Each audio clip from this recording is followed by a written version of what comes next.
Intro. Bonjour à toutes, bonjour à tous, et en particulier aujourd'hui, bonjour May Cosma que je vais présenter, et Virginia Marcus qui sont ici présentes. Bienvenue et merci d'être là. Mhm. Merci aussi à toutes celles et à tous ceux qui nous regardent, que ce soit en direct, là, merci d'être présents, et en replay. Je me présente très rapidement pour remettre le contexte de cette rencontre inspirante. C'est comme ça qu'on a voulu l'appeler. Donc, je m'appelle Cécile Neville. Je suis psychologue, coach, auteur et surtout, je me définis souvent comme une rêveuse entrepreneuse, c'est-à-dire une femme qui rêve de projets pour contribuer à un monde meilleur, chacun à son niveau, et qui passe quand même à l'action et qui entreprend pour réaliser ses rêves. Et à force de me définir comme ça, beaucoup m'ont dit, bah, tu sais, moi aussi, je me sens une rêveuse entrepreneuse. Et puis, maintenant, il y a un peu plus d'un an, j'ai lancé un club des rêveuses entrepreneuses pour se réunir entre nous et se soutenir pour passer à l'action et continuer à oser croire en nos rêves et à oser les réaliser. Que ce soit pour nous, mais surtout des rêves qui contribuent à un monde meilleur. Ça, c'est vraiment quelque chose qui nous tient à cœur. Dans le cadre de ce club, j'ai eu le plaisir voilà, d'avoir dans la super équipe des leaders Maï Cosma, ici présente. Bonjour Maï. Bonjour. Voilà.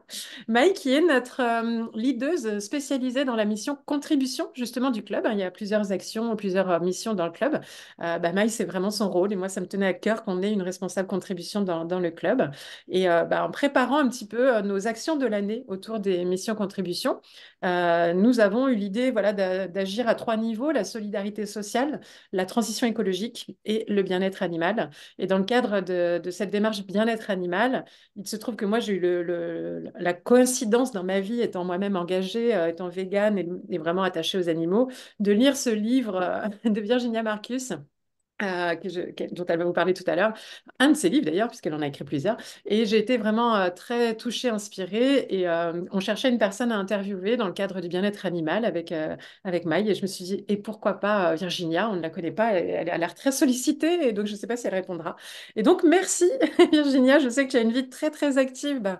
Déjà pour les animaux, pour ce sanctuaire, et pour tout ce que tu entreprends maintenant avec les agriculteurs, et pour toute la partie média aussi, que je te vois très active. Donc, un grand merci de nous accorder une heure de ton temps. On sait que c'est précieux. Moi, je vais m'éclipser et je vais laisser la parole à Maï qui va vous en dire plus déjà sur elle-même et qui va mener cette interview. J'ai très hâte d'en savoir plus. Merci, mesdames, et je vous laisse la parole.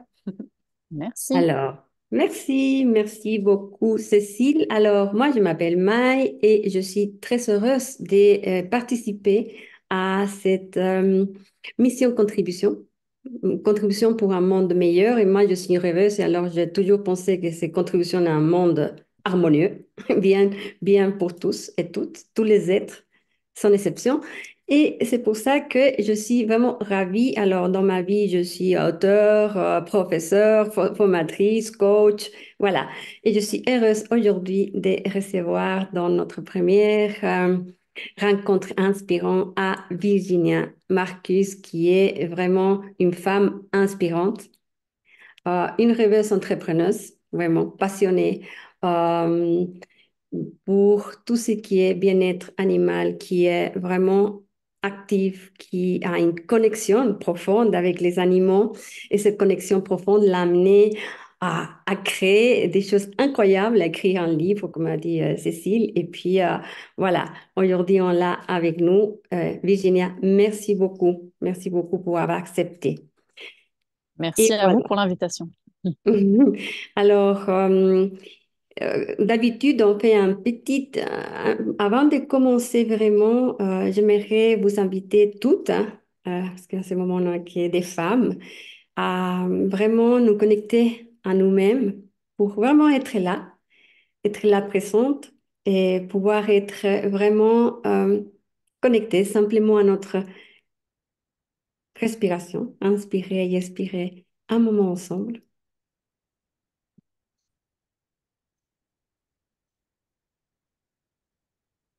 Et puis simplement pouvoir nous dire que aujourd'hui on est ensemble pour partager un moment merveilleux, inspirant, connecté avec Virginia, connecté avec nous-mêmes, connecté nous toutes et en même temps connecté à nos amis les animaux. Alors, grand merci à toutes d'être là. Et je vais poser la première question. À moins que Virginia, tu veux quand même te présenter toi-même un peu? Ou est-ce que je commence la première question? Tu peux y aller avec les questions directement. Moi, ça me va. Ça te va? D'accord. Alors, j'y vais. Alors, je voudrais te poser la question plutôt de comment ce rêve a commencé.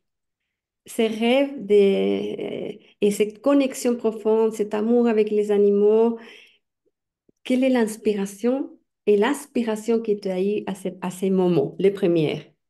Hmm. Eh bien, en fait, depuis toute petite, je pense que j'étais très proche des animaux, instinctivement, spontanément. Je créais des liens avec tous les animaux que je croisais. Et c'était plus facile pour moi de me connecter à eux que de me connecter aux enfants quand j'étais petite. Mm. Et en fait, à force de vivre avec des chiens, des chats, des lapins, des cochons d'Inde, et je pratiquais l'équitation à l'époque, donc j'étais beaucoup en lien avec les chevaux. Je me suis sentie en fait comme appelée à porter leur voix à un moment donné dans ma vie. Et ce moment-là, il est arrivé quand j'avais 24 ans. À 18 ans, j'ai déjà commencé à me poser des questions fondamentales sur notre mode alimentaire. Et donc, j'ai arrêté de manger de la chair animale à 18 ans. Et c'est à 24 ans que j'ai arrêté de consommer aussi des produits laitiers, des œufs et du miel, mais surtout que je me suis engagée à porter leur voix pour que les animaux dits de rente, surtout, c'est-à-dire les cochons, les moutons, les vaches, les chèvres, soient entendus comme individus et non pas comme biens de consommation. Donc en fait, c'est une connexion que j'ai depuis toujours. Mais simplement, quand j'étais petite, on me disait toujours, c'est pas possible de vivre d'un métier en lien avec les animaux. Ça peut être vétérinaire ou éleveur, mais aucun des deux me convenait. Donc, j'avais laissé ça de côté, hein, de travailler aux côtés des animaux, jusqu'au moment où je me suis dit que j'allais créer ma propre trajectoire. Mais c'est l'univers qui m'a poussée à faire ça. Et puis, dans les grandes lignes, c'est comme ça que le rêve a pris forme. Et là, je vais juste faire une petite incursion, parce que je suis pas toute seule pour parler de ça, hein. Il y a les petits cochons qui sont ici, qui font la sieste à côté de moi. Ces petits sont arrivés juste hier chez moi. C'est pour ça que je suis dehors avec eux. Et Oui. ça a toujours été important pour moi de prendre la parole publiquement depuis 2016 maintenant, 2015-2016, mais prendre la parole publiquement avec eux et pas seulement pour eux. Donc, c'est pour ça que la création du sanctuaire en 2019 avec mon association Coexister a pris tout son sens, parce que c'était une manière de leur redonner une place en tant que partie prenante, en fait, du message animaliste que j'avais envie de véhiculer. Et donc, eux, ils deviennent leur propre porte-voix maintenant. Donc, c'est un Oh, rêve qui dépasse juste la lubie de la petite fille. C'est vraiment un projet politique, en fait. C'est une manière de les remettre, eux, au centre de l'attention aussi, qu'ils soient, en fait, qu'ils contribuent spontanément, sans faire d'efforts d'ailleurs, mais qu'ils contribuent au fait d'éveiller des consciences et de pouvoir toucher le cœur des gens. Eux, ils le font encore bien mieux que moi, en fait. Voilà, dans les grandes lignes. oh, merci beaucoup. Oui, ils sont des grands ambassadeurs, ambassadrices. Ça, je suis Ouais. certaine. Oui, merci. Alors, bon, bah, de ces rêves, quand tu étais petite et ta connexion avec tous nos amis animaux, que je vois bien là, c'est magnifique, il y a un chemin que tu as parcouru. Vraiment un chemin que j'imagine pas facile parfois, d'autres peut-être oui. Et pour pouvoir finalement arriver à la construction de ton sanctuaire, ben, ça c'est un côté aussi entrepreneur que tu as, hein, de Mm. pouvoir mettre en œuvre tes rêves en fait. Comment, comment, Mhm. comment tu l'as vécu? Comment ça s'est passé? Qu'est-ce que Alors, c'est? à la base, je pensais pas pouvoir créer un sanctuaire aussi jeune et aussi vite. Je pensais que ce serait un projet de la retraite quand j'aurais du temps et de l'argent, mais en fait, la vie a voulu les choses autrement. Et en fait, en 2012, je suis partie vivre au Qatar pendant une année et j'ai travaillé en clinique vétérinaire à ce moment-là. Et c'est là que j'ai compris que ma place, elle était vraiment à leur côté, en fait. Donc déjà là, je pouvais vivre du fait de défendre les droits des animaux d'une certaine façon et de pouvoir les soigner. Et quand je suis revenue en Suisse, j'ai entamé une formation d'éducatrice sociale avec pour but, à un moment donné, de remettre les animaux et les jeunes, les enfants, les familles et les personnes âgées aussi en lien de nouveau ensemble. Donc, j'attendais le bon moment pour créer un projet qui fasse sens pour tous ces êtres, en fait. Et donc, quand j'ai commencé à travailler comme éducatrice sociale, je travaillais notamment avec des adolescents et des jeunes adultes en rupture. J'ai assez vite voulu monter un projet qui les reconnecte à la terre, en fait, vraiment. Donc, on a, avec un collègue à ce moment-là, créé un projet qui s'appelait le Jardin des Sources, où le but, c'était de faire de la permaculture avec les jeunes et à un moment donné, d'accueillir des animaux aussi. Mais en fait, en parallèle de mon métier, j'ai commencé à militer pour les droits des animaux en faisant de la désobéissance civile. Donc, j'ai commencé à filmer ce qu'il y avait dans les élevages et les abattoirs. J'ai commencé à mener des actions de libération d'animaux et aussi des blocages d'abattoirs notamment.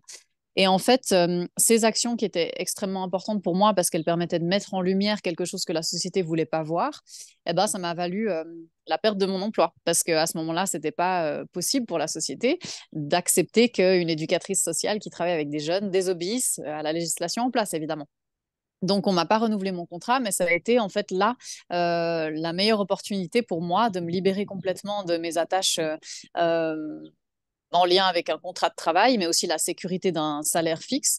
Et je me suis dit, bon, mais c'est l'occasion ou jamais. Donc, c'est là, en fait, que j'ai commencé, en parallèle de mes actions, à créer cette association, coexister, en me disant qu'un jour, je créerai un sanctuaire. Et en fait, une année après la création de l'association, on a pu acquérir un terrain incroyable sur lequel on est maintenant. Et c'est ici qu'on a installé cette association avec ce but-là, qui est d'accueillir des animaux, mais pas que, qui est aussi un autre qui s'est installé là. Oui. Aussi de faire de la sensibilisation, de l'éducation et à un moment donné d'accompagner des éleveurs en reconversion aussi. Donc ça a été un chemin finalement assez rapide, mais il a fallu passer par la perte d'un emploi, par le fait d'être déstabilisé aussi financièrement pour en fait oser embrasser le chemin qui se mettait sur ma route en fait de manière très évidente. Et ensuite, ça c'est je dirais que c'est ma personnalité depuis toujours. Je veux pas rester sur un échec. C'est pas une option pour moi l'échec. Donc s'il y a un échec à un moment donné dans ma vie, c'est parce que l'étape d'après elle sera encore meilleure et je me donne les moyens pour que ça marche. Donc après avoir perdu cet emploi, je me suis dit bah, c'est l'occasion idéale en fait pour montrer que je vais créer ma propre trajectoire en dehors de ce que la société attend de moi. Et c'est comme ça que tout ça a commencé. Donc l'association, elle a été très vite quand même reconnue publiquement aussi, du fait que à l'époque j'avais de la chance d'être quand même beaucoup médiatisée pour mes actions. Donc les gens, quand j'ai créé l'association, n'étaient pas surpris et ils ont trouvé que c'était une suite logique. Et donc le sanctuaire a été tout de suite très bien soutenu et visibilisé. Et c'est ce qui fait que finalement, bah, ça marche encore 5 ans après. Voilà. Alors, il y a plusieurs d'entre nous qui voulons te dire bravo pour ton courage. Bah Merci, oui, merci beaucoup. merci, c'est merveilleux. Bravo pour ta persévérance aussi et pour ta force en tant qu'activiste aussi. Hein. Bah, je suis suisse, hein. Enfin, je vis en Suisse en tout cas. Et puis, voilà, je te suis un peu là. Et je Merci. voudrais alors demander aussi par rapport à ton parcours d'entrepreneuse, de la mise en œuvre assez rapide des sanctuaires, de l'association. Quels sont les obstacles les plus importants que tu as rencontrés et puis aussi quelles sont les forces que tu as pu développer, mobiliser, que ce soit individuel ou collectif, hein, parce que le collectif aussi, c'est Mm. important. Ouais, bien sûr. Bah, en fait, ce projet, pour moi, c'est une mission de vie. Donc, c'est pas juste une activité à côté. Donc, j'ai vraiment dédié ma vie à ça, corps et âme. Je travaille pour ce projet.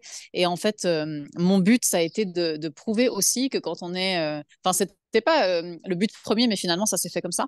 C'était aussi de prouver qu'en tant que femme, euh, jeune encore, et en plus de ça, issue d'une famille en partie immigrée et pas forcément très aisée, eh ben, on peut construire des projets qui sont finalement vraiment nécessaires pour le bien commun.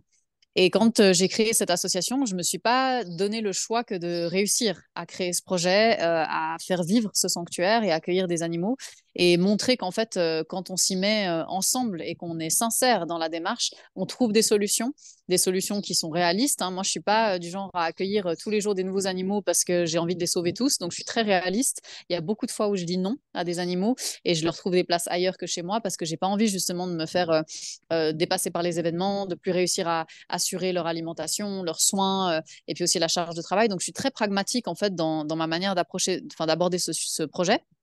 Et en fait, je me dis que de toute façon, à chaque obstacle, il y a une solution. C'est pas possible autrement. Donc, je reste jamais figée sur un potentiel obstacle. Et en fait, ce qu'il faut savoir, c'est que, bah, à la base, moi, j'ai pas du tout de moyens financiers.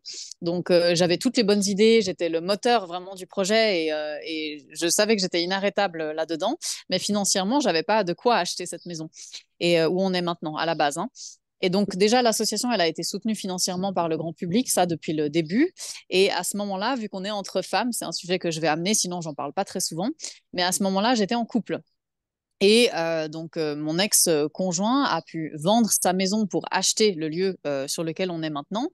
Mais en fait, lui, il a fait vraiment dans une démarche pour valoriser son image publique, son ego, mais c'est pas quelqu'un qui a vraiment investi tout son cœur et toute son âme dans le projet. Et donc, très vite, ça n'a plus marché entre nous et lui avec le projet.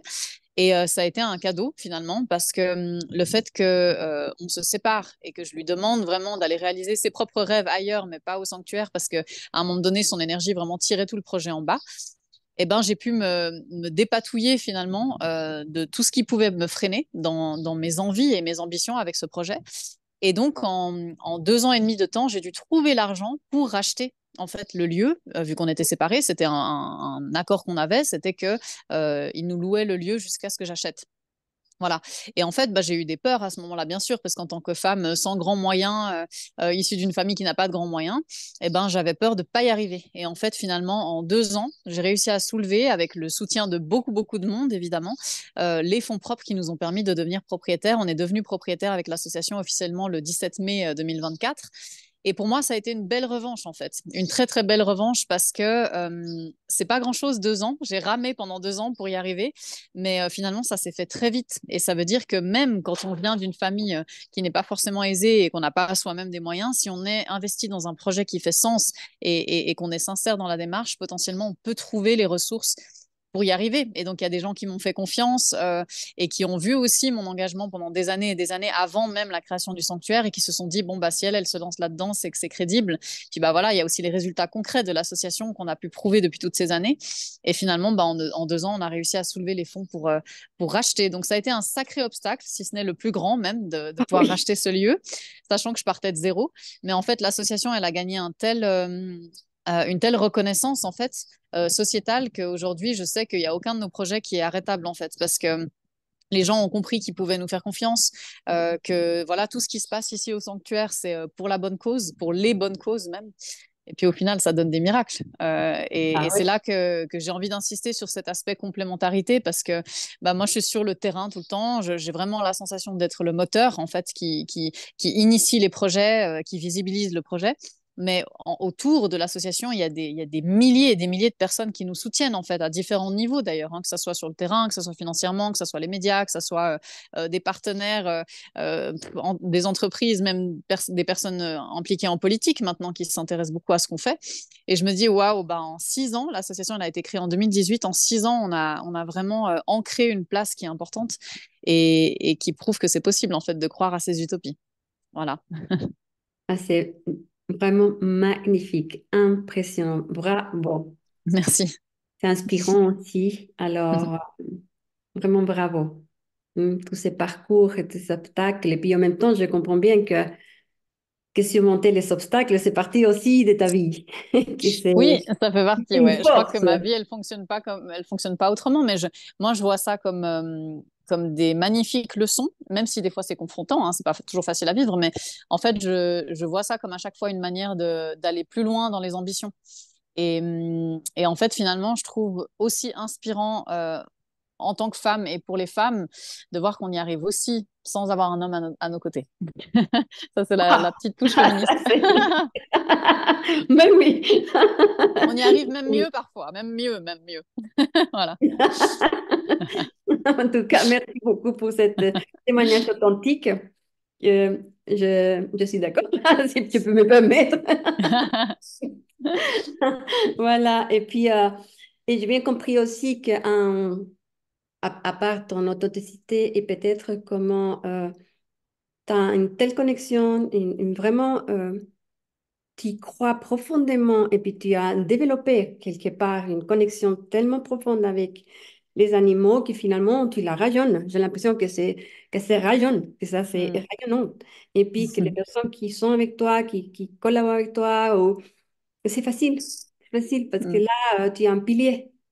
Tu vois, et en même temps, c'est une force d'avoir toutes ces personnes et puis d'avoir pu aussi avoir le soutien d'une communauté. Voilà, Mm. c'est ça que je comprends, Exactement. c'est l'importance de la communauté, comment ça fonctionne, comment ça se développe en continuel. Voilà. Mm. Oui, oui, c'est ça vraiment. Alors, j'ai une question là qu'on me pose comme ça à l'instant, hein. peux-tu nous en dire plus sur la provenance des animaux? Mhm. Alors, ce qu'il faut savoir, c'est que, et ça depuis le début, c'est comme ça avec l'association, je ne cherche pas à acheter ou à adopter des animaux. Je fais en sorte que leur destin arrive à celui de coexister. Je m'explique. C'est-à-dire que je ne vais pas chercher sur les petites annonces quel animal est à vendre ou à donner. Je fais en sorte que des intermédiaires ou des éleveurs eux-mêmes me contactent quand il y a un animal qui est à sauver, en fait, hein. Et ça, c'est ce qui fait qu'à chaque fois que je reçois une demande, je vais vraiment observer la demande et ressentir dans mes tripes si cet animal, il a envie de venir ici et s'il a une place ici, ou est-ce que c'est plutôt ailleurs que j'aimerais lui trouver un endroit. Et donc, c'est toujours les éleveurs, les éleveuses eux-mêmes qui nous contactent, ou alors des voisins d'éleveurs, des amis d'éleveurs, en tout cas quelqu'un qui entend parler d'un animal qui pourrait échapper à l'abattoir. Et donc, ils viennent principalement d'élevages, je dirais, locaux, en tout cas en Suisse romande, voire en Suisse allemande. Ils viennent jamais de l'étranger. Et parce qu'on n'a pas le droit au niveau des autorisations du service vétérinaire, il faut que ce soit des animaux qui soient nés en Suisse et exploités en Suisse. Et en fait, après, bah, on se met en accord avec les éleveurs, les éleveuses pour pouvoir les récupérer. Et donc, c'est toujours des éleveurs et des éleveuses qui sont d'accord avec la démarche. Moi, voilà. Et puis, ils sont d'accord de le faire aussi gratuitement. Je rachète jamais les animaux. C'est vraiment un principe de base ici. C'est que je rentre pas dans le jeu de la commercialisation des animaux. Donc, c'est qu'ils sont d'accord de les épargner gratuitement et qu'ils voient le sens avec leur cœur, en fait, qu'ils voient le sens de faire cette démarche-là. C'est comme ça qu'ils arrivent. Et là, par exemple, les trois petits porcelets qui sont à mes côtés, eux, ils sont arrivés hier. Ils ont été sauvés par un autre sanctuaire en Suisse allemande il y a 6 semaines parce que ils sont nés dans un élevage d'engraissement hein, pour voilà pour la viande. Donc, ils auraient dû être transformés en saucissons, lardons, jambon. Et en fait, dans l'élevage où ils sont nés, leur maman malheureusement, elle est décédée en donnant naissance. Et donc, l'éleveur a contacté le sanctuaire Hofnar en disant, bah voilà, c'est soit je les claque au sol, soit vous pouvez les récupérer, quoi. Et donc, ils ont été récupérés et Hofnar s'en est super bien occupé pendant 6 semaines. Et parce qu'ils ne pouvaient pas les garder sur place, finalement, je les ai accueillis ici. Donc ça, c'est une histoire parmi d'autres. Et puis voilà, hein, c'est des animaux, c'est des bébés en fait, hein. On le voit bien, ils ont vraiment une attitude de bébé. Ils n'ont pas pu vivre avec leur mère, malheureusement. Donc, ils sont toujours en train de chercher l'attention d'une mère, hein. Donc, voilà, c'est ça que j'aime pouvoir montrer. C'est en fait la barrière de l'espèce, elle est complètement absurde parce que les besoins fondamentaux des autres espèces, parce que nous sommes des animaux en tant qu'humains, donc je dis toujours les autres espèces, ils sont les mêmes que les nôtres.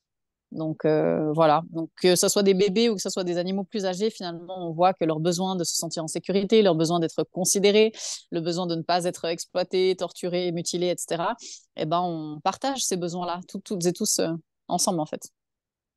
Bah oui. Alors, je profite, j'ai une question qui nous vient de Corinne que je vais te lire tout de suite, mais Oui. avant, comme on est en train de parler effectivement de coexister et des différentes espèces au même niveau, moi, Mhm. je pense que ça m'a marqué aussi beaucoup. Là, j'ai écrit dans ton livre Ce qui murmure les animaux. On peut lire, c'est à leur côté que j'ai appris à être humaine et à redécouvrir mon espèce sous un œil nouveau. Et je trouve Mhm. que, est-ce que tu peux nous dire quelques mots sur cet apprentissage et puis en ces moments et après je te pose la question de Corinne. Merci. Bah, en fait, en étant aux côtés des animaux, j'ai beaucoup plus appris sur ma biologie de mammifère que dans n'importe quel cours de biologie à l'école.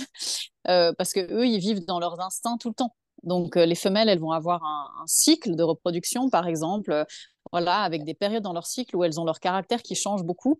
Et ça, c'est des choses dont on entend parler, mais de façon un peu euh, dérisoire en société quand on parle des femmes. Et en fait, en vivant aux côtés des mammifères ici, je me suis rendu compte vraiment que j'apprenais énormément sur mon propre caractère, mes propres besoins physiologiques, sociaux, etc., relationnels, parce que je les voyais faire en fait aussi. Et d'ailleurs, j'ai beaucoup appris sur la naissance, la grossesse, l'éducation, la mort, vraiment des thématiques essentielles qui touchent les humains, mais dont les humains ont peur souvent, parce que les animaux, ils incarnent ça sans avoir été à l'école. Ils le savent dans leurs instincts, en fait, ce qui est bon ou pas quand on donne naissance, quand on éduque ou quand on accompagne à la mort. Et donc, c'est pour ça que j'ai réappris, en fait, à me situer comme humaine, mais comme humaine animale, en fait, hein, comme mammifère essentiellement, plutôt que comme humaine cartésienne, rationnelle, etc. même si on a besoin de notre part de pragmatisme aussi, on est d'accord. Et en fait, aussi, pourquoi je dis que j'ai appris à redevenir humaine, c'est parce que avant de créer le sanctuaire, j'ai eu quand même une phase quand j'étais militante où j'avais plus tellement d'espoir dans l'humanité, où j'avais pas d'espoir que les choses changent en société, que les animaux seront toujours torturés, que les femmes seraient toujours mal considérées, etc. Et finalement, de vivre à leur côté, j'ai appris à être plus tolérante, plus humble et aussi plus optimiste parce que j'ai vu des animaux arriver d'endroits vraiment extrêmement négligents ou maltraitants. Ils auraient pu en vouloir aux humains en fait toute leur vie et ils ont appris à faire confiance et ils ont appris à se soigner et à dépasser leur trauma. Et je me suis dit si eux ils y arrivent, je devrais pouvoir y arriver aussi moi et pas rester dans mon aigreur face aux humains. Et c'est pour ça que j'ai aussi réappris à accepter ma part d'humanité et à mieux comprendre celle des autres. Je vois avec les animaux, chacun a sa temporalité. Il y a des animaux qui arrivent ici, ils font confiance tout de suite, hein, comme les cochons ici, ils sont arrivés hier et ils me font confiance tout de suite. Puis il y a des animaux, ça va prendre plusieurs jours, plusieurs semaines, jusqu'à ce qu'ils se sentent complètement à l'aise et qu'ils fassent preuve de résilience. Bah, chez les humains, c'est la même chose. Donc on n'a pas toutes et tous la même temporalité et puis d'accepter ça, ça m'a permis d'être ouais, vraiment plus patiente et tolérante aussi. Et puis malgré tout, en 10 ans là, de militantisme, je vois que la société elle est en train de changer en fait aujourd'hui. Là, je le vois vraiment. Et j'aurais pas pensé voir ça de mon, de mon vivant. Donc je me dis, il y a quand même de l'espoir quelque part. Ouais. Ouais. Oui, alors, c'était une question que je voulais te poser aussi. Voilà, tu l'as répondu, c'est génial. Et je pense que ça, c'est merveilleux que se dise, il y en a quand même de l'espoir.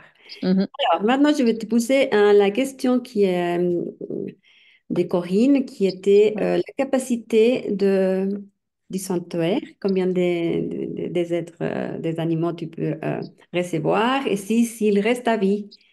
Ça, c'est la première Mhm. question.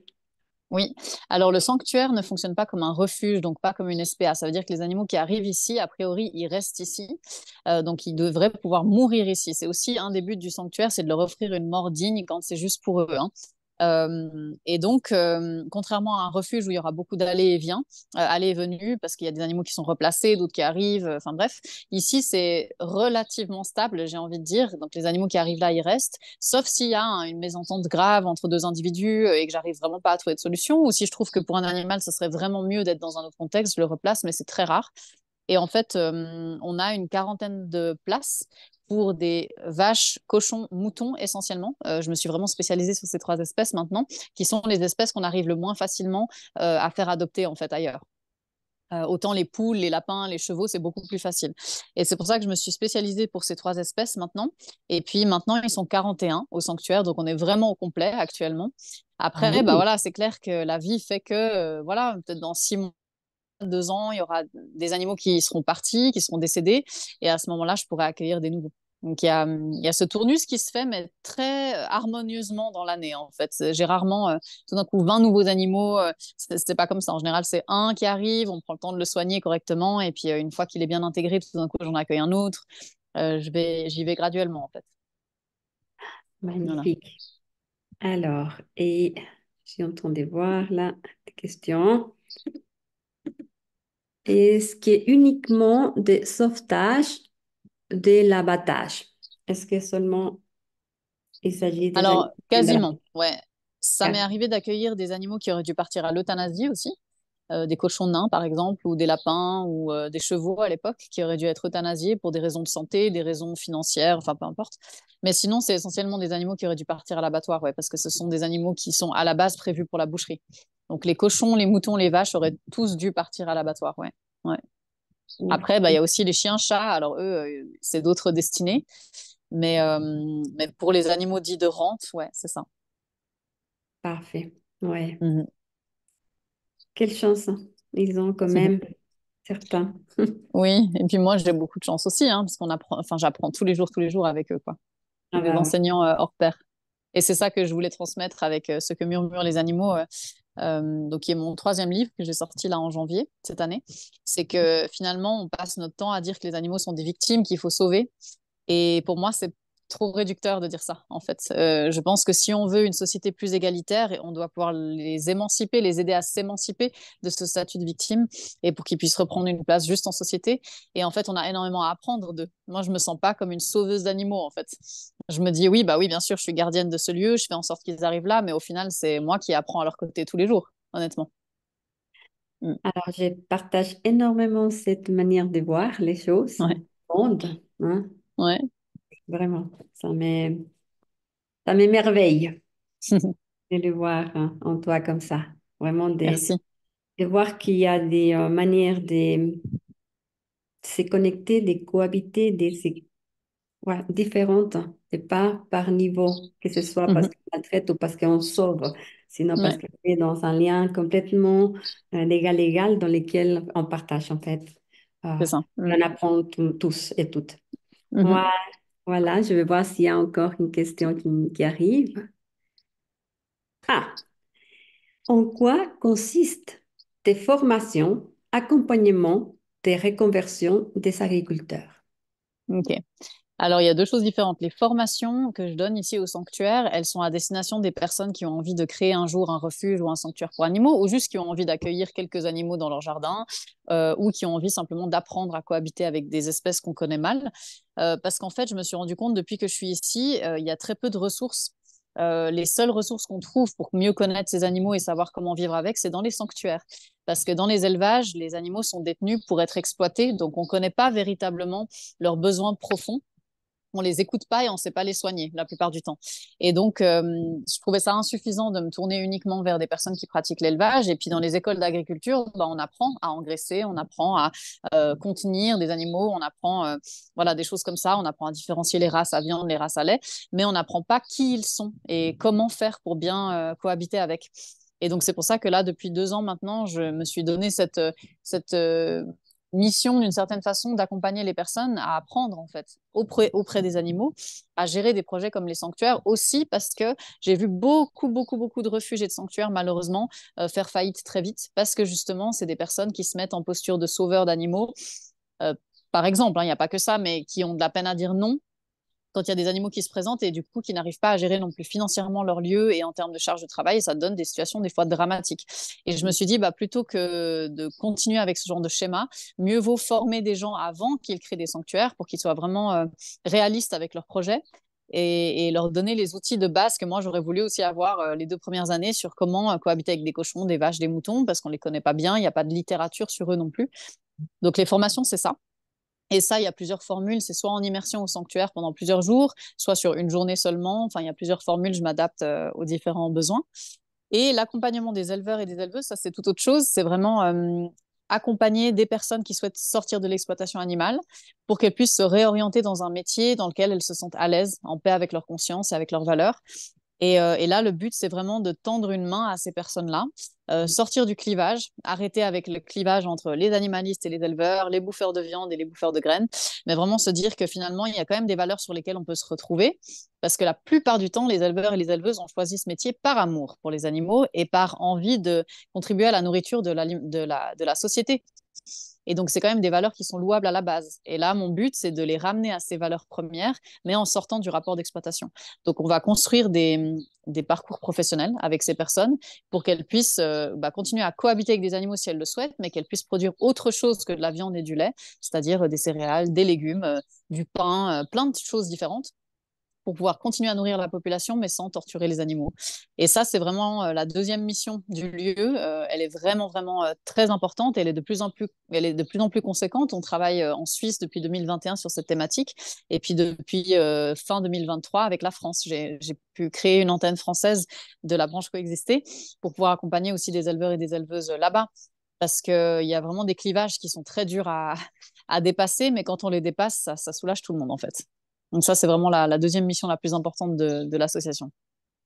Bah, c'est incroyable. Et je voudrais savoir aussi par rapport à ce que tu viens de nous raconter, est-ce que tu as l'impression, parce que tu as dit avant qu'il y avait un changement sociétal quand même, il y a un espoir, et là, est-ce que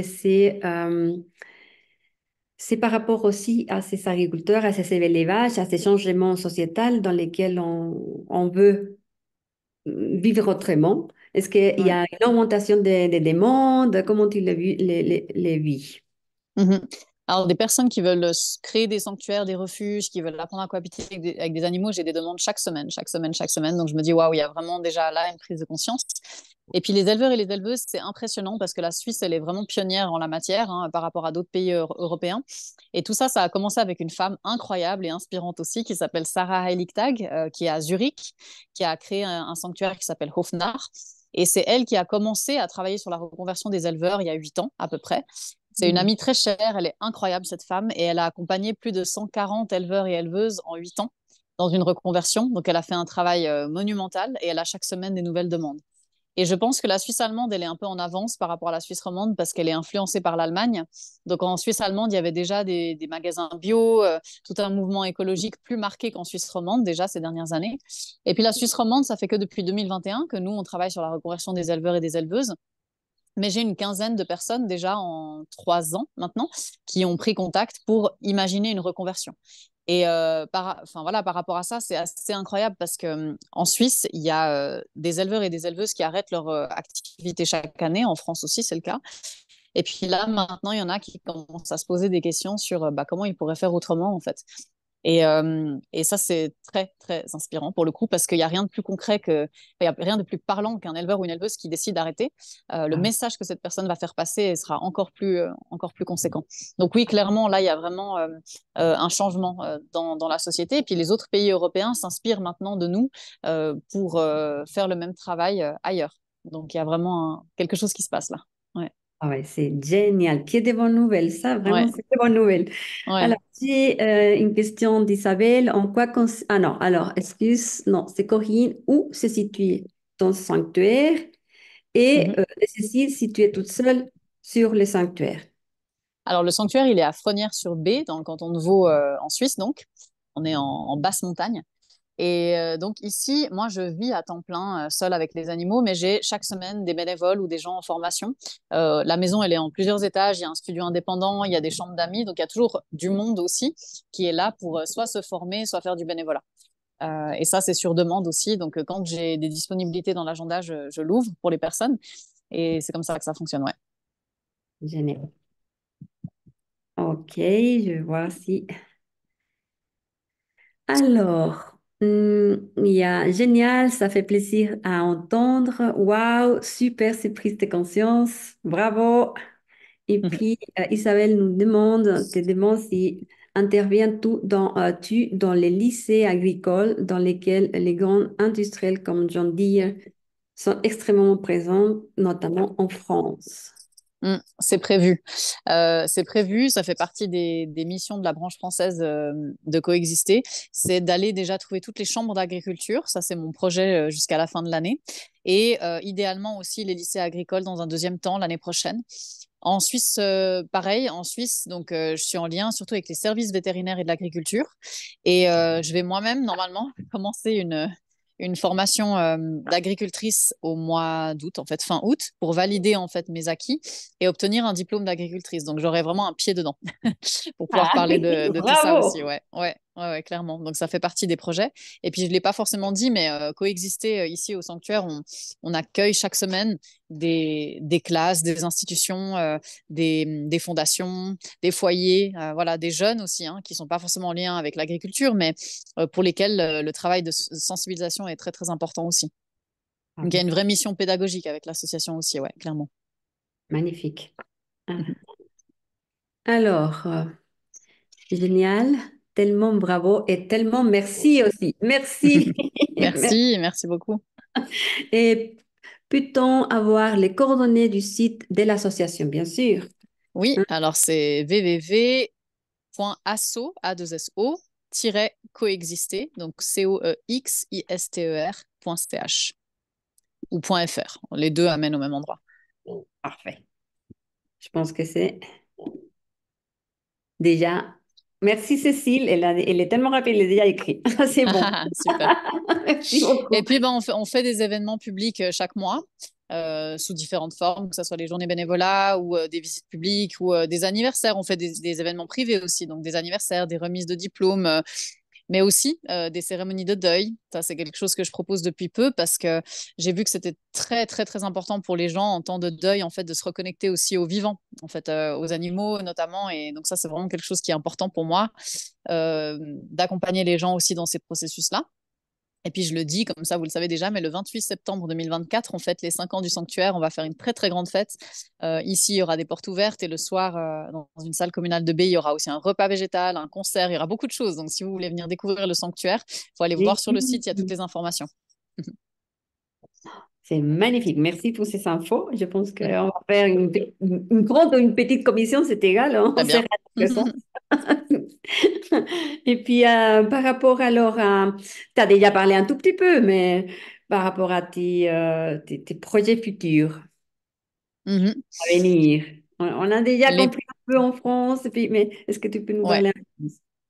Il y a deux, trois gros projets en cours. Alors, bien sûr, il y a le déploiement de l'antenne française de Coexister, vraiment avec le contact des chambres d'agriculture et puis l'accompagnement des éleveurs et des éleveuses qui se présenteront. On a eu notre première éleveuse qui nous a contactés en février, qu'on accompagne là depuis. Et puis, j'ai un projet politique aussi en Suisse qui consistera à faire changer la législation, donc l'ordonnance de protection des animaux, pour que, à un moment donné, les animaux dits de rente, donc les cochons, les moutons, les chèvres, les vaches, qui sortent du circuit de l'élevage, puissent obtenir un statut d'animaux de compagnie et pas seulement des animaux dits de rente. Parce que quand ils sont considérés comme des animaux dits de rente, il y a beaucoup de conséquences négatives avec ça. Il y a le fait qu'on est obligé de leur laisser une marque auriculaire avec un numéro sur l'oreille. Ça, c'est la loi. Moi, j'aimerais pouvoir leur enlever cette marque et puis leur mettre peut-être une puce électronique comme les chiens, les chats ou les chevaux, mais pas ce numéro à l'oreille, quoi. Et puis, ça forcerait aussi les vétérinaires à se spécialiser un peu plus sur eux parce que les vétérinaires n'y connaissent pas grand-chose, voire rien du tout sur ces espèces-là. Donc, quand on a un problème de santé, c'est toujours la croix et la bannière pour savoir comment soigner un animal. Donc, il y aurait des conséquences positives comme ça. Et ça protégerait davantage ces animaux-là parce que s'ils deviennent des animaux de compagnie quand ils arrivent dans les sanctuaires ou chez des particuliers, ça veut dire qu'ils ne pourront plus jamais repartir à la boucherie. Donc, ça fait une double protection. Donc, ça, c'est un projet politique que j'ai envie de mener. Je suis en train de discuter maintenant avec des députés et des élus au Conseil fédéral pour pouvoir porter ce projet à un moment donné vraiment dans l'arène politique. Et troisième gros projet, c'est vraiment justement de proposer des espaces ici de recueil pour les personnes qui sont en deuil, donc qui font des cérémonies pour dire au revoir à un être cher. Parce qu'en fait, ici au sanctuaire, les animaux, ils m'apprennent beaucoup à gérer ces moments-là. Et je trouve que c'est toujours délicat quand on a un deuil à faire de se retrouver dans une, je sais pas, dans une église ou dans un endroit comme ça où tout est peut-être froid. Les gens qui parlent de la personne décédée n'y connaissent peut-être pas grand-chose. Enfin, il y a un contexte des fois un petit peu gênant. Et on a pu organiser une cérémonie ici il n'y a pas très longtemps et c'était tellement bouleversant que j'ai envie de mettre un petit peu plus d'énergie là-dedans aussi. Parce que si on fête des anniversaires, des naissances, des étapes de vie, bah, en fait, on doit aussi pouvoir célébrer et accompagner la mort et le deuil, en fait, autrement que de façon hyper morose. Et voilà. Donc ça, c'est quelque chose que j'ai envie de développer davantage ces prochains temps, par exemple. Waouh, des merveilleux Voilà. projets, ce Ouais. changement bah, des perspectives sur la mort aussi, je pense que ça nous Ouais, fait du bien ça me paraît très à important. toutes et à Ouais. tous dans ces sociétés dans lesquelles on vit. Et puis, Mais simplement une oui. petite question. Est-ce que tu sais, bah, j'ai entendu, je pense que j'ai lu un article qui est un peu préoccupant que le Conseil fédéral, on ne me rappelle qui, voulait ajouter les abeilles et les mettre dans euh, comme animal des rentes, comme tu dis. Est-ce que tu as entendu ça ou bien pas? Ok. Non, non, j'ai pas entendu parler, mais Non, à voilà, j'ai Madagascar, ça entendu se passe comme que ça. voilà, Bon, après, il y a déjà, bah voilà, il y a de l'apiculture qui se fait, mais c'est ça Non, parce que... j'ai pas entendu parler de ça. Je sais pas en quoi ça consiste. Oh, ok, parfait. Mhm. Alors, j'ai des questions là encore. Alors, voilà. Euh, Comment arrives-tu à convaincre des agriculteurs endettés jusqu'au cou avoir une autre solution que la surproduction et qu'il est possible de vivre et pas seulement survivre? Alors, la première chose, c'est que je cherche pas à les convaincre parce que si je cherche à les convaincre, en général, ça marche pas. Il faut que le déclic il vienne d'eux-mêmes. Ça, c'est vraiment la première étape, c'est qu'à un moment donné, les éleveurs et les éleveuses se rendent compte par eux-mêmes qu'il y a un problème, en fait, qu'il y a un problème dans leur mode de production, qu'il y a un problème éthique avec l'exploitation animale et sur leur situation économique aussi. Et c'est eux qui font la démarche de me contacter. C'est jamais l'inverse. Par contre, bah, moi, en parlant dans les médias ou en parlant bientôt dans les chambres d'agriculture, c'est mon souhait. Le but, c'est que les instances comme les médias ou les écoles d'agriculture puissent parler de notre travail à des agriculteurs et peut-être qu'un jour, tout d'un coup, ils auront un déclic parce qu'ils sauront qu'ils pourront se tourner vers nous. Donc, c'est ça l'idée. Mais moi, je ne vais pas faire du porte-à-porte chez les éleveurs et les éleveuses parce que ça ne marche pas. Il faut vraiment que la démarche vienne d'eux. Et quand la démarche vient d'eux, alors là, à ce moment-là, c'est relativement facile de les accompagner parce qu'ils deviennent leur propre moteur dans le projet. Et donc, c'est ce qui fait que finalement, on arrive à développer des nouveaux projets parce qu'ils ont vraiment envie d'en sortir. Ça change toute la dynamique. Mhm. C'est-à-dire qu'ils ont Mhm. déjà pris conscience, une certaine Ouais, conscience quand ils une arrivent. certaine conscience. Mhm. Voilà. Et ils viennent te voir parce que finalement, euh, ils ont compris que tu pouvais les aider ou les accompagner, leur donner des expertises pour que eux puissent un certain empowerment C'est ça, exactement. C'est vraiment le but, c'est de redonner du pouvoir au personnel aux même. personnes. Mhm.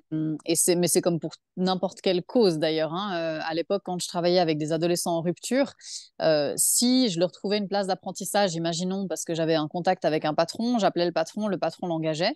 Le jeune n'était pas forcément impliqué activement dans sa démarche et donc c'était tout à fait probable qu'après 2 semaines d'engagement, il arrête parce qu'il voit pas le sens.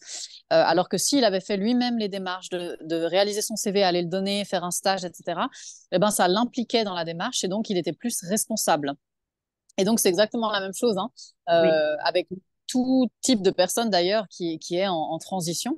Et finalement, pour les éleveuses et les éleveurs, c'est la même chose. Donc, quand elles ont ce premier déclic, après, moi, je les accompagne avec la temporalité qui est juste pour elles.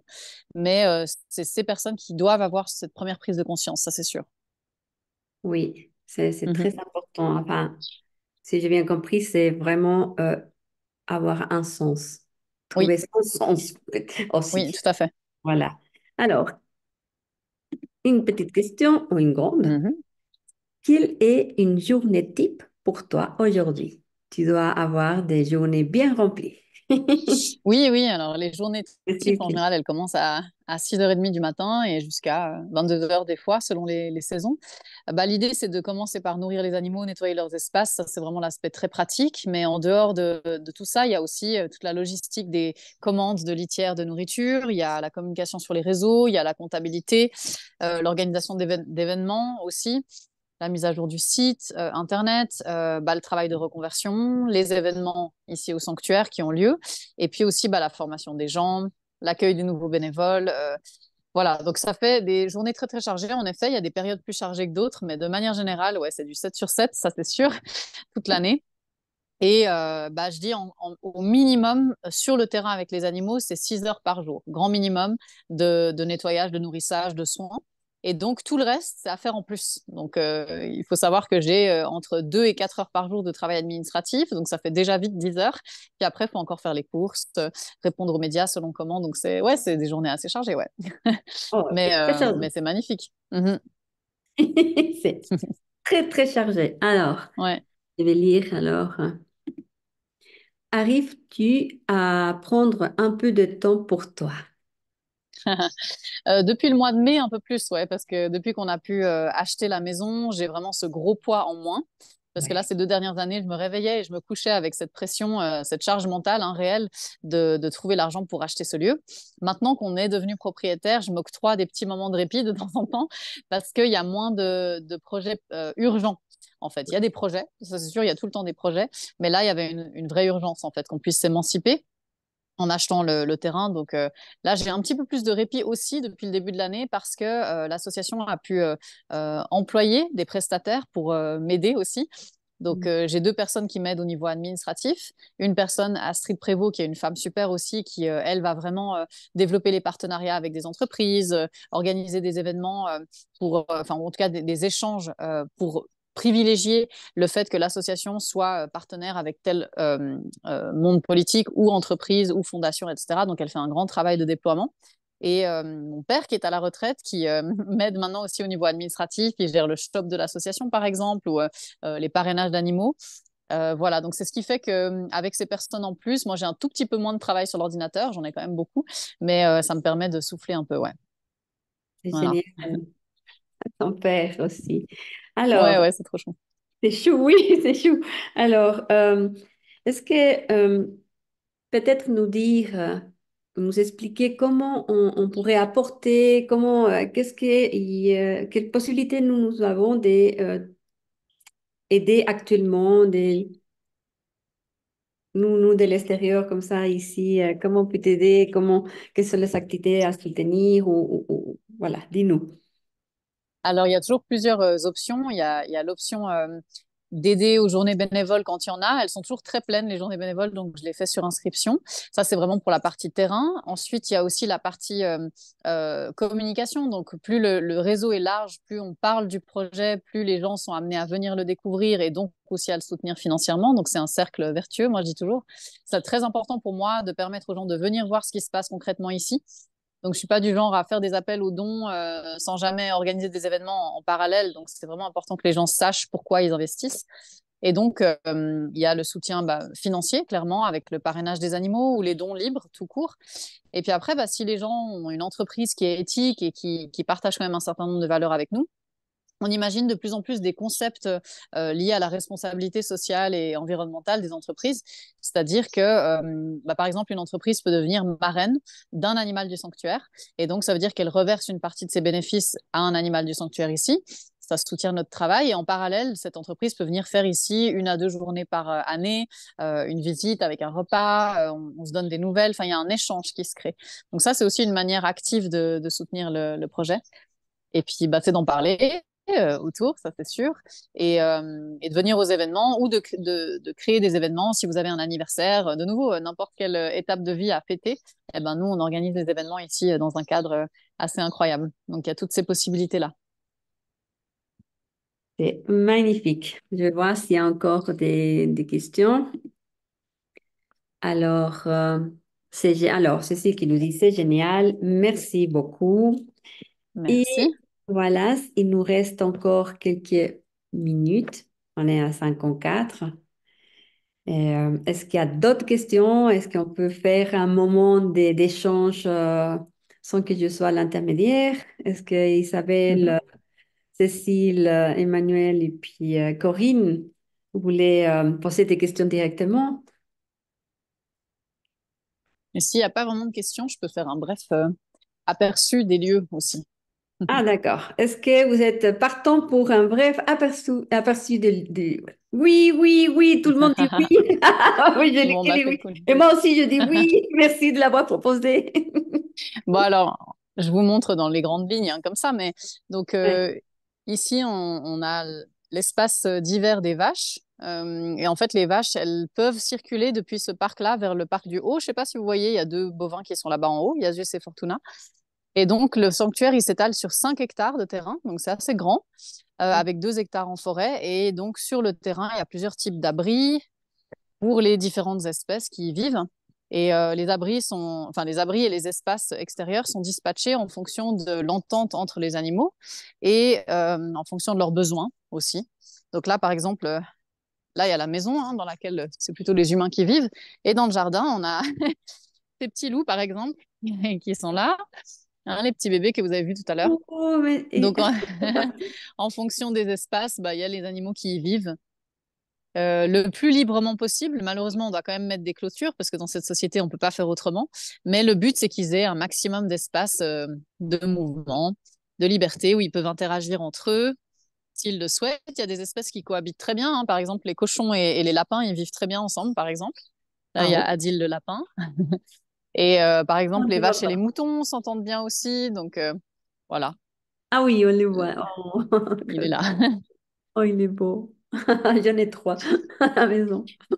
Et voilà, et puis là, derrière, on voit la maison des cochons. C'est la maison principale où il y a 3 groupes de cochons qui vivent, 2 groupes principaux et un sous-groupe. Et voilà, quoi, en gros. Ah C'est bah, c'est j'ai une comme ça que ça question. se situe. Oui? J'ai une question un peu. Parce que moi, alors, si tu laisses en liberté, par exemple, les lapins en toute liberté se promener partout? Non, alors oui et non. On a trois lapins qui vivent ici. Il y en a un qui est totalement libre. Il est complètement sauvage, même moi, je peux pas le toucher. Il a repris son instinct naturel, donc il est vraiment totalement libre. Il est incroyable. Il s'appelle Nimo. Il vit vers la maison des cochons. Et lui, en fait, il arrive toujours à fuir les prédateurs parce qu'il est très malin. Il les sent arriver, donc il va se cacher bien avant. Même moi, je sais pas où il va se cacher. Donc il est complètement libre. Par contre, il y en a deux autres qui vivent ici. Donc il y a Adil qui est là et Pema qui doit être dans les orties là-bas. Eh ben, ces deux-là, je les rentre la nuit parce qu'ils ont moins d'instinct de survie. Donc, eux, ils ont une pièce à l'intérieur et puis ils rentrent la nuit. Mais la journée, je les laisse le plus possible comme ça, libres dans cette partie du jardin, en fait. Voilà. Et c'est ce qui fait que j'essaye au maximum de répondre à leurs besoins. Après, les lapins, dans l'idéal, ils aimeraient pouvoir vivre sans, sans contrainte du tout, hein. Ça, c'est sûr. C'est sûr. Ouais. Voilà. Voilà, comme ça, vous avez un petit aperçu. Merci beaucoup. Alors, est-ce qu'il y Avec a plaisir. d'autres questions? Est-ce que quelqu'un... Merci beaucoup de toutes les personnes qui sont ici, qui ont participé, de toutes les femmes qui nous sommes là. Et puis, Merci. que te dire encore? Je suis émerveillée. On va bien sûr revenir vers toi, dire à toutes, alors, de Corinne, merci, c'est magnifique. Aussi, Merci. on va faire un appel aux dons. Et puis, comme on a, et puis à toutes les personnes, peut-être dans les clubs aussi, pour voilà, collaborer et pouvoir soutenir ces merveilleux projets, cette merveilleuse femme que tu es aussi. C'est gentil, merci, ça me touche beaucoup en tout cas. Et je vous souhaite à toutes et tous de rayonner aussi voilà, vos projets, vos ambitions, vos rêves, et puis de contribuer au bien commun en fait. C'est pour le bien commun qu'on fait ça. Oui, Mhm. oui, J'en profite aussi avant de te libérer parce qu'on a bien compris que tes journées étaient bien remplies et vraiment Ouais, merci beaucoup. Hyper inspirant à la hauteur de ce que j'imaginais et on aura envie de t'écouter encore parler des heures et des heures. Et moi, j'ai retenu merci. parmi tout ce que tu as dit le parrainage par une entreprise et ça, je trouve ça super et je me dis que ça sera certainement finalement le prochain pas de mon côté parce Ok, que magnifique. bien ce ouais, genre de démarche-là. Et je sais jamais quoi Merci. faire, hein. C'est un peu la question de Mail, c'est que des fois, on ne sait pas, on a envie de faire des choses, on ne sait pas quoi faire. Bon, bah Mm. là, il y a plusieurs options. Je pense que chacune peut y trouver sa façon d'agir avec son temps, ses moyens, etc. Et donc, c'est super. Donc, merci beaucoup et merci pour tous les animaux. Surtout. Merci. une Merci dernière à vous. question, l'antenne en France, c'est où? Alors, le siège social, il est à Paris, mais en fait, moi, je suis pas figée à Paris, donc je vais bouger en France partout où c'est nécessaire pour donner des conférences ou Ok, accompagner des éleveurs et des éleveuses. Il y très Voilà. aura bien. un Ouais. projet, peut-être d'autres sanctuaires coexistés qui se développent. Ça pourrait être. Peut-être un jour en France, qui sait, mais en France, il y a déjà un certain nombre de sanctuaires qui existent quand même. Donc, si j'installe un sanctuaire une fois, ça pourrait arriver, hein, selon les moyens qu'on a. Si on hérite une fois d'un terrain, je dis pas non, mais il faudrait qu'il ait vraiment une visée pédagogique et qu'il soit vraiment dédié, par exemple, à la reconversion des éleveurs et des éleveuses, parce que le but, c'est pas juste de faire de la concurrence aux autres sanctuaires, mais c'est de voir comment on peut être complémentaire. Donc, oui, c'est dans un coin de mon esprit, un jour en France aussi, de créer un sanctuaire. On verra si ça se présente, si ça doit se faire, ça se fera. J'en suis certaine, ouais. Et déjà, c'est chouette de savoir qu'il y a beaucoup de sanctuaires et de nous-mêmes Mhm. relayer et les faire connaître. Ça Ouais, donne- tout à fait. Merci beaucoup. Voilà, Yes. merci beaucoup à Merci à tous. vous. Merci, un grand, Oui, voilà, moi, Grand hug. ouais, un grand hug. Alors, Avec merci plaisir et à bientôt. et à bientôt. plaisir. Au revoir. Ciao. Ciao.